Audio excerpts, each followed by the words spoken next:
Pela primeira vez, uma pessoa foi presa por um meme nos Estados Unidos.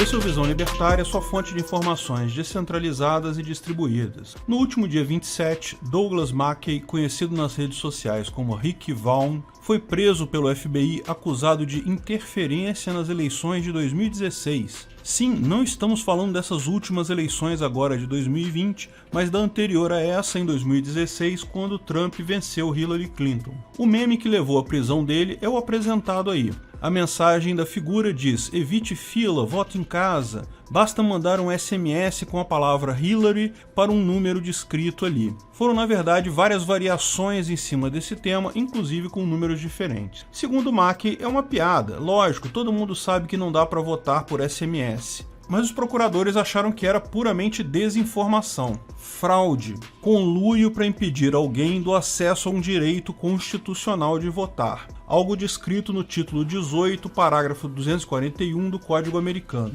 conspiração contra direitos. Em última análise, Mackey é acusado de conspirar com outras pessoas para enganar eleitores da Hillary e fazê-los achar que poderiam votar por mensagem de texto. Em tese, isso poderia ter influenciado o resultado das eleições se muitos eleitores da Hillary votassem dessa forma. Evidentemente isso não funciona, o voto não é contado. Esse é um caso curioso, mesmo na lei americana, mas também para a ética libertária sobre liberdade de expressão. Até que ponto uma mensagem irônica ou sarcástica pode ser considerada uma fraude se tomada ao pé da letra? Vamos entender alguns desses conceitos, portanto. Liberdade de expressão, vocês sabem, refere-se à impossibilidade de outras pessoas proibirem você de falar, escrever e se manifestar quanto a qualquer coisa. É um direito natural, erga omnes e negativo. Outros não podem te impedir, te limitar. Lógico, isso não quer dizer que pessoas sejam obrigadas a te ajudar nisso ou mesmo te ouvir. Como explicamos em vários vídeos já, o Twitter, o Facebook e o YouTube têm todo o direito de proibir qualquer expressão que ele não goste. A solução para isso é o livre mercado. E sim, concordo que, mesmo reconhecendo que eles têm esse direito, isso não quer dizer que eu não possa criticá-los por tais ações, apontando a falta de balanceamento e tendência ideológica. Mas isso já tratamos em outros vídeos. Ironia, tipicamente, é um recurso de retórica onde se diz o contrário do que se quer dar a entender. Não esqueça de começar a sua redação do Enem assim, seguido de uma frase ilógica ou ofensiva, como "você tem liberdade, mas não tem liberdade", ou "então, sua vadia". Lógico, isso é ironia. Ninguém deve começar a redação do Enem dessa forma. Isso é muito comum em memes. Sarcasmo é também uma forma de ironia, ou seja, também diz algo com a intenção de dizer o contrário, porém o sarcasmo é mais ácido, mais crítico. Por exemplo, essas decisões do Dória são baseadas em ciência, muita ciência, ciência pra caralho.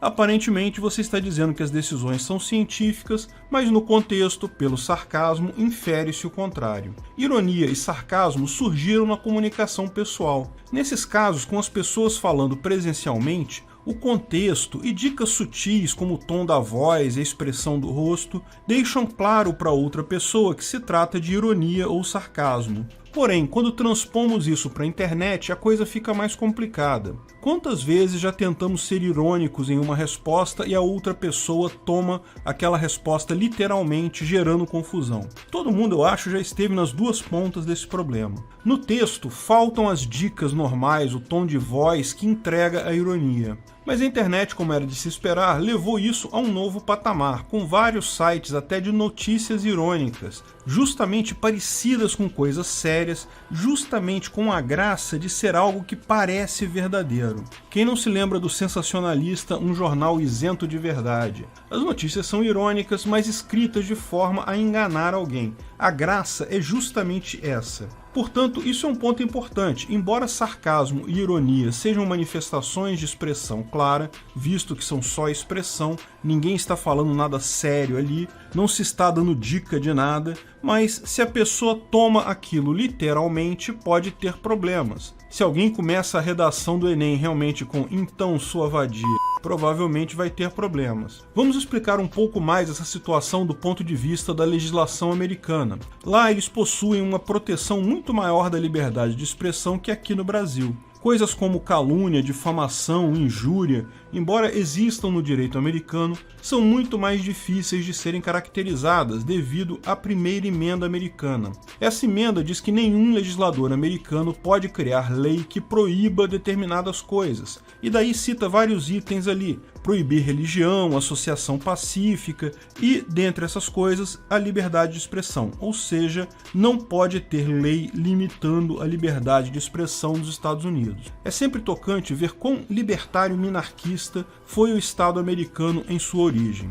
Lógico, com o tempo, sucessivos entendimentos acabaram por limitar sim a liberdade de expressão, principalmente com base em dano comprovado. Pois é, como todo Estado minarquista, ele tende a crescer e a se tornar cada vez mais socialista. Ainda assim, tem um patamar de liberdade de expressão hoje maior do que o resto do mundo, inclusive que o Brasil. De qualquer forma, o entendimento americano é que se há dano comprovado, o discurso é considerado fraude e não pode desfrutar da proteção à liberdade de expressão. A investigação do FBI foi bastante criteriosa. Identificaram que Mackey era o cabeça que coordenou com várias pessoas a postagem de tais memes entre setembro e novembro de 2016, justamente no período pré-eleitoral até o dia da eleição. Segundo a investigação, as mensagens trocadas pelo grupo deixam claro que o objetivo era mesmo desinformar, não meramente fazer troça. Porém, lembre-se, mesmo nesse caso, isso ainda é liberdade de expressão protegida se não causou dano. Combinados, os autores tinham cerca de 16 mil seguidores nas redes sociais e foram banidos pelo Twitter por tal postagem. Lógico, além das pessoas que diretamente viram a imagem, muitas retransmitiram, de forma que o engajamento total da mensagem foi grande. Mas, ainda assim, provavelmente a maior parte das pessoas viu como uma piada. Ninguém acreditou naquilo, portanto não houve dano. O argumento dos promotores para indicar o dano é que as companhias de telefonia celular registraram quase 5 mil mensagens SMS com o texto Hillary ou parecido com isso para os números indicados no dia da eleição. Supostamente, a fraude de Mackey teria impedido essas pessoas de votar corretamente. Elas acreditaram no meme, não pescaram a ironia. Lógico, ainda existe a saída para a defesa de Mackey dizer que isso não comprova que as pessoas não votaram. Elas podem ter mandado SMS entrando na brincadeira do meme, mas depois foram votar normalmente, porque ninguém é burro de imaginar que dá para votar por SMS. Portanto, é questionável se, neste caso, realmente houve dano. Se não houve dano, o discurso está protegido pela liberdade de expressão, mesmo que a intenção deles fosse originalmente causar tal dano. Enfim, o caso ainda está correndo na justiça americana, vamos ver qual é a decisão deles. É algo preocupante, aqui no Brasil já circularam inúmeros memes equivalentes que se fala bem de um candidato, mas no final coloca o número do outro candidato. É uma piada bem comum, cairia nesse exato mesmo caso. Bem, em tese, sim, poderia ser processado aqui também, mas teria a mesma dificuldade. Como comprovar que as pessoas acreditaram naquilo? Que não viram só uma brincadeira ali, que elas efetivamente digitaram o número errado? Portanto, essa é uma nova fronteira do direito juspositivado. O que virá daí eu não sei. Vale acompanhar o caso Estados Unidos versus Mackey para ver o que surge daí. A propósito, Mackey é chamado em várias reportagens de racista e supremacista branco, etc.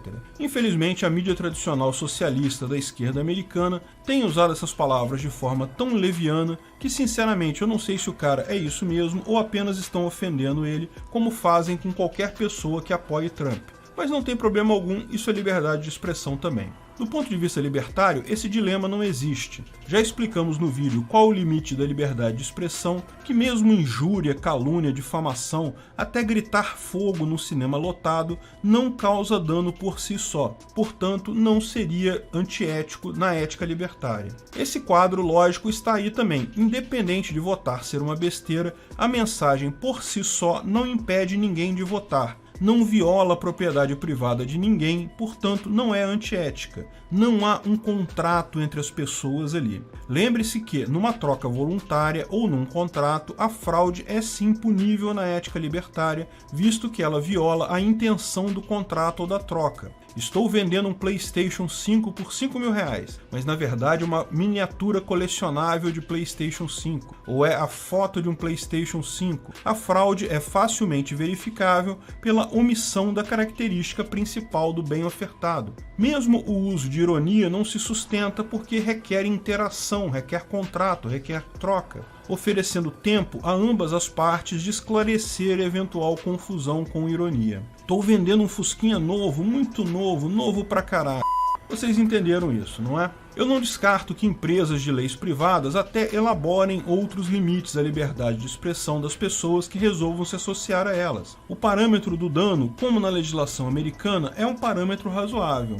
Mas é importante deixar claro que você só se sujeita a essa lei se concordar com ela e assinar o contrato com a empresa. Portanto, apenas fechando o caso Mackey e a prisão por um meme, cabe lembrar que é muito curioso o momento dessa prisão. Certamente o fato de estarem fazendo essa perseguição agora, após o fim do mandato do Trump, indica uma mensagem política. Talvez evitando fazer esse processo numa época que Trump estava no poder, ou talvez tentando minimizar eventuais indícios de interferências em outras eleições, com a acusação de que, olha, teve interferência lá também. Mas ainda é cedo para dizer, vejamos o que se segue.